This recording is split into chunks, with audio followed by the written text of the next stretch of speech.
बिस्मिल्लाहिर्रहमानिर्रहीम। खातिन हज़रात, अख्तर अब्बास का सलाम पहुँचे। इस वक्त पूरी दुनिया में यूनिपोलर निज़ाम है और अमेरिका वाहिद ताकत है। ख़ानदान जो है वो भी यूनिपोलर निज़ाम है, उसमें भी एक ही ताकत होती है और वो सास की होती है। ससुर बेचारा तो न 3 में न 13 में। आमतौर पे कहा जाता है मर्दों की हुकूमत है, मैं शौमेज़, लेकिन औरतें ही ताकतवर और गालिब हैं ख़ानदान की अकाई में। आज हम ख़ानदान पे बात करेंगे और ख़ानदान में भी अमेरिका पे, इसलिए कि जितने नाखुशी के केसेस हमारे इस पूरे माशरे में फैले हुए हैं, हर बेटी और हर बहू जिससे तंग है वो सास है।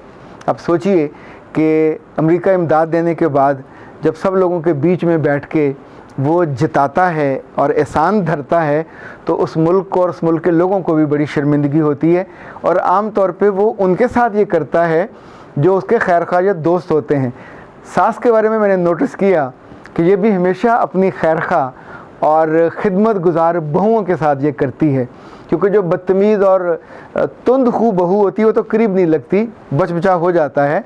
लेकिन ये जो बेचारी खिदमतगार होती है, जो ही उसकी बेटियां आती हैं तो फिर चौपाल सजती है और उस बहू के जो बेटी के आने से पहले बड़ी ही उम्दा, आला, शानदार, तब उस गरीब की वो खामियां, कोताहियां सामने आती हैं और वो कमियां डिस्प्ले पे रखी जाती हैं कि जिनका उसने भी कभी सोचा भी नहीं होता। ऐसे मौके पे सबसे पहले वो बहू उस ख़ानदान को गाली देती है और ख़ानदानी निज़ाम की कमर पे एक और बोझ पड़ जाता है।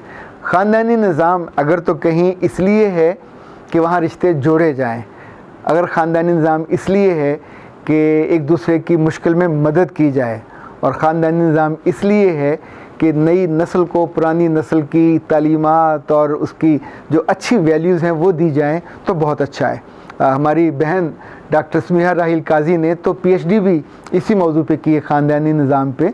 लेकिन मुझे लगता है कि किताबी ख़ानदानी निज़ाम और है और जो अमली ख़ानदानी निज़ाम है ये इस वक्त लिटरली हमारे माशरे की कमर पे, वो जो ऊँट की कहते हैं ना कमर पे आखिरी होती है तिनका उसकी टूटने के लिए, वो वाली हालत हुई है। आप सोचिए कि हर लड़की की शादी होनी है और हर लड़की को वास्ता पड़ता है ख़ानदानी निज़ाम में एक अदद सास से। 52% औरतें हैं जिनके साथ ये जुल्म होता है और बाकी सारे बरस वो रोती और उस खातून को गालियाँ देती हैं। मुझे लगता है कि आज हम ख़ानदानी निज़ाम को बुरा भला कहने की बजाय, चूँकि ये जब तक कायम है अपने ज़ोर से कायम रहेगा, फिर अपनी ही कोताही और गलती से ये टूटेगा। और क्योंकि जब एक चीज़ ख़राब हो जाती है, बोसीदा हो जाती है, तो उसमें से रास्ते निकल आते हैं।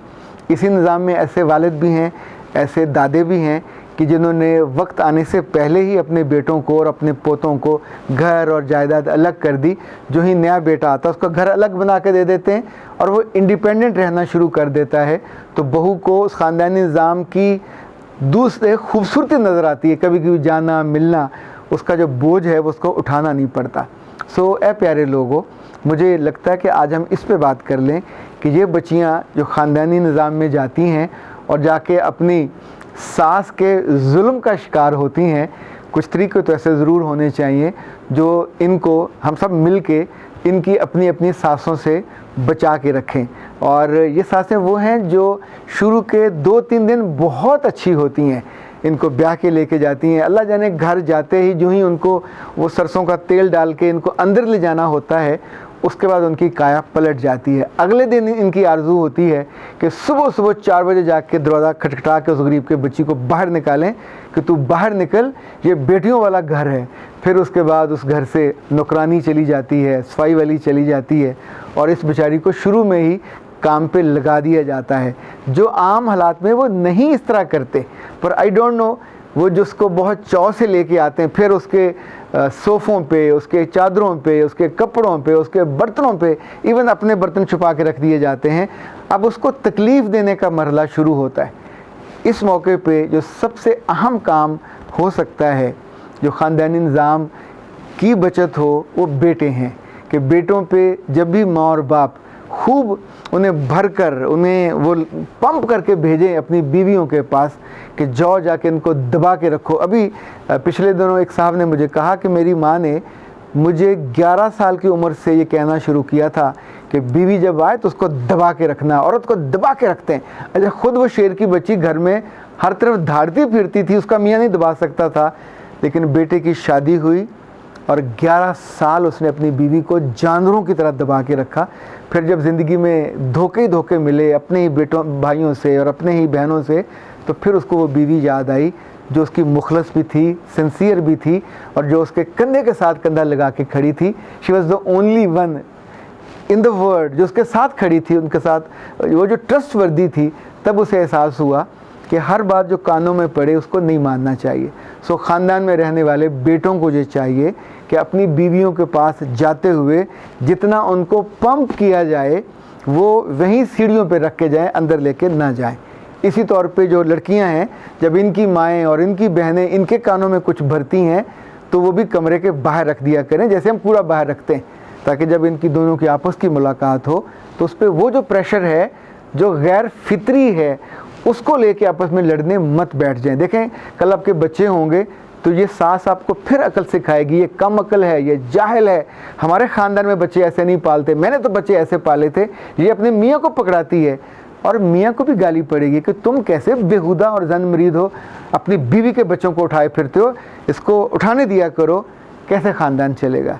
जब बीवी प्रेग्नेंट होगी तो माँ आपको सिखाएगी इसके करीब ना जाना, इसकी मदद, उसको करीब, वो भूखी मर जाएगी अगर आप करीब नहीं जाओगे, उसका खाना पकाने को दिल नहीं चाहेगा, आप मदद करोगे, उसके लिए कुछ लेके आओगे, कमरे में जाके दो। बाबा, ख़ानदान, इज़्ज़त, वक़ार वो बाहर आपके कमरे के अंदर आपकी खुशी इज़ मोर इम्पॉर्टेंट उस लड़की के साथ जो आपके साथ ब्याही हुई है। इसी तौर पर जब बाज़ार जाओ आप तो हमेशा अपनी सास के लिए एक सूट ले लो, पर उसको वो सूट मत दो, एक सूट साथ और भी लो, वो अपने लिए लो। और जब उसको देना हो तो ये कह के दें, अम्मी ये सूट मैंने अपने लिए लिया था, ये आपके लिए लिया था, अब इट्स योर चॉइस, जौन सा लेना चाहो वो ले लो। 2 सूटों का चॉइस हो या 3 का, सास हमेशा वो सूट लेगी जो आपका था, वो अपने वाला सूट नहीं लेगी। वो कहेगी ये तो बुज़ुर्गों वाला है और ये मुझे पसंद नहीं है। तो याद रखिएगा, जो सास के नाम पे लें, नीयत ये हो कि आपने लेना है, उसको चॉइस करके दें तो वो खुश रहती है। दूसरा, जब दिन में वक्त हो तो उसके पास जाके बैठा करें, अपनी ज़ुबान पे चुगलियाँ और गुनाह मत जमा कीजिए, उस वक्त उसकी सुने। इन बड़ी ख़वातीन को सुनाने का बहुत चस्का होता है। सो उनसे उनकी माँ का हाल पूछें, उनके ससुर का हाल पूछें, उनकी जो रिश्ते होते हैं जिन पे ख़वातीन बहुत तपती हैं वो पूछें, उसको आरे लगाएं, काम पे लगाएं और 1 आध घंटे के बाद वहाँ से उठ के आके आराम कर लीजिए। वो ज़्यादा राज़ी रहेगी कि ये बहुत अच्छी है, निग्गी नो है, आके मेरी सुनती है। वरना बहुत सी पढ़ी लिखी ख़वातीन बेचारी इसलिए मार खा जाती हैं कि वो सास के पास जाके बैठती नहीं है और कहती ये हैं कि मैं क्या बात करूँ वहाँ जाके। आम तौर पे जितनी पढ़ी लिखी लड़कियाँ हैं, औरतें मैं नहीं कह रहा, जितनी लड़कियाँ हैं ये बहुत नाकाम हैं इस मामले में कि ख़ानदान की बड़ी ख़वातीन के साथ बैठ के इनको डायलॉग करना नहीं आता। तो आसान तरीका जो आपको बताता हूँ, हमेशा इन बड़ी बुज़ुर्ग ख़वातीन के साथ जब बैठें तो कभी सवाल जवाब की नौबत ना आने दें। बैठते ही उनकी किसी न किसी बात की तारीफ़ करें और उनके ख़ानदान के बड़ों का, उनके ख़ानदान की बड़ियों का, उनके फ़ज़ाइल का पूछना शुरू करें। वो इंशाल्लाह आरे लग जाएंगी और फिर आपको वो तफ़सील बताती रहेंगी। वो तफ़सील बताएंगी कि जो आपके फ़रिश्ते भी नहीं जान पाते, पर उस वक्त वो खुशी खुशी बता देंगे। हमेशा दूसरे को बोलने पे लगाइए, आप चुगली से भी बच जाएंगे, ग़ीबत से भी बच जाएंगे और ऐसी किसी बात करने से जिसमें बाद में आप झूठे पड़ जाओ और वो फिर सुना के कहे कि इसने मुझे ये सुनाई थी, और वो आप पे भारी पड़ेगी। चौथी बात जो बहुत अहम है, जब सास के साथ बैठें तो कभी अपने मियाँ की तारीफ़ मत कीजिए। हमेशा कोई ऐसी बात कीजिए कि अम्मा इसको समझाइएगा, ये वक्त पे खाना नहीं खाते, ये नाश्ता नहीं करते, कमज़ोर हो जाएंगे, ये जाके काम ज़्यादा करते हैं, घर आके आपको वक्त भी नहीं देते, तो इन्हें समझाया करें। ऐसे जैसे छोटे छोटे इश्यूज़ होते हैं जिन पे आप फोकस कराना चाहती हैं तो ख़ुद ना कहें, वो उधर से लेके आएँ। उन्हें लगेगा कि ये ओनरशिप मेरे साथ बांट रही है, चूँकि बेटा उसकी पहली ओनरशिप है तो उसी की रहने दें, उस पर कब्ज़ा मत करें। कमरे के अंदर वो आपका है, और जब बच्चे आपके हो जाएंगे फिर भी आपका है, आने वाले सारे वर्ष वो आपका है। पर ये जो अमेरिका है, ये जो यूनी पावर है, ये जो यूनिपोलर है, इसको संभालना, देखिए दुनिया में लोगों ने बड़ी बड़ी एजेंसियां बना के रखी हुई हैं जो अमेरिका में आपके लिए रायनामा हमवार करते हैं ताकि आपके बारे में तासुरात बेहतर हों। तो इसी तौर पे आप उस घर में कुछ ऐसे लोग ढूंढें, वो आपकी नंद भी हो सकती है, वो कोई ना कोई ऐसा मिल जाएगा कमज़ोर पुर्जा कि जो आपके बारे में उनसे थोड़ी इस तौर पे तारीफ़ और तहसीन करे कि जो वो चाहती हूँ, और उसके बाद आपके बारे में उनकी बदगुमानी बदजुबानी दोनों रुक जाएंगी, ढल जाएंगी। अगर ये आप ना कर सके तो यकीन मानिए आप सोने के भी बने हुए आपकी शक्ल दुनिया की किसी भी खूबसूरत औरत से मिलती हुई और आपका रंग बिल्कुल दूध मिला के किसी चीज़ से बना हुआ, तब भी आप वहाँ रुक नहीं पाओगे, टिक नहीं पाओगे।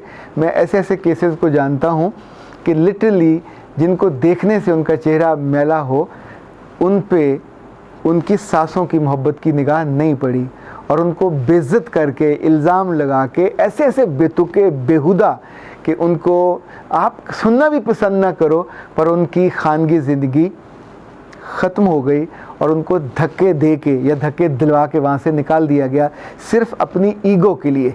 ख़ानदानों की बर्बादी की बहुत बड़ी वजह ख़ातून की ईगो है, झूठ बोलती हैं और झूठी ज़िंदगी जीना चाहती हैं, झूठे रोब और झूठी अना के गुंबद में रहना चाहती हैं। और आप अंदाज़ा कीजिए, ख़ातून को बर्बाद मर्द नहीं करते। ख़ातून की बर्बादी की जब भी कहानी लिखी जाती है, किसी बड़ी ख़ातून के हाथों लिखी जाती है, और जो ख़वातीन बच जाती हैं जुल्म से, यकीन मानिए आने वाले बरसों के बाद जब उनके बेटे बड़े होते हैं तो वो इसी सास को 2 से ज़रब दे के बुरी सासें बनती हैं। अल्लाह जाने हम बुराई से क्यों नहीं सीखते। जब बुराई हमारे साथ की जाती है तो वो बुराई होती है, जब हम करते हैं तो उस वक्त उसकी शक्ल ही बदल जाती है। उनका कुत्ता कुत्ता होता है, हमारा कुत्ता टॉमी बन जाता है। और जब आप इस रोल में आते हो, बिलाखिर आपने इस रोल में आना ही आना होता है। तो आज मैं सिर्फ इसलिए सासों की बात कर रहा था कि इनके जुल्म पे तो सभी बात करते हैं, सभी उनके किस्से सुनाते हैं, पर रेमेडी बताते हुए सभी डरते हैं। सो रेमेडी इसकी ये है कि जितनी बातें बताइए उनको बारी बारी सुनते जाइए, दिल में रखते जाइए एंड बी क्रिएटिव। कुछ चीज़ें खुद भी सोचिए। अपनी सास के बारे में अपनी माँ के पास जाकर कभी बात मत कीजिए। अपनी सास के बारे में कभी अपनी दोस्तों, नंदों और अजीज़ों के बीच में बैठ के ज़ुबान दराज मत कीजिए। ये वो कबूतर है जो उड़ता हुआ सीधा सास के कंधे पे आके बैठता है और बताता है कि तेरी इस नेक परवीन बहू ने उस घर में जाके ये बातें कही हैं, और 2 बातें आपने कही थी, 4 उसके साथ भी लगती हैं, और फिर आपको डिफेंड करना मुश्किल हो जाता है। फिर रात को आप आंखों में कुसुंदे के रोती हैं और मियाँ भी आपको चुप नहीं कराता। सो याद रखिएगा, ख़ानदानी निज़ाम में उतनी ख़राबियाँ नहीं हैं जितनी उस एक ख़ातून और एक रिश्ते में हैं। सो आज हम सिर्फ उसी को टारगेट करते हैं, बाकियों को हो ले बाद में देख लेंगे। जो बड़ा दुश्मन हो, जो बड़ा हदफ हो, उसको पहले टकरते हैं, उसको पहले हदफ बनाते हैं। इससे लड़के नहीं जीत सकते, ये याद रखिएगा। इससे जब भी अब जीतोगे तो सर झुका के, चक्कर दे के, उसके दिल को राज़ी करके और उसकी अना को थोड़ा उसका ख्याल करके जीते रहिए, सलामत रहिए, सासों के जुल्म से, तशद्दुद से बच के रहिए। अख्तर अब्बास को इजाज़त दीजिए। अस्सलाम वालेकुम।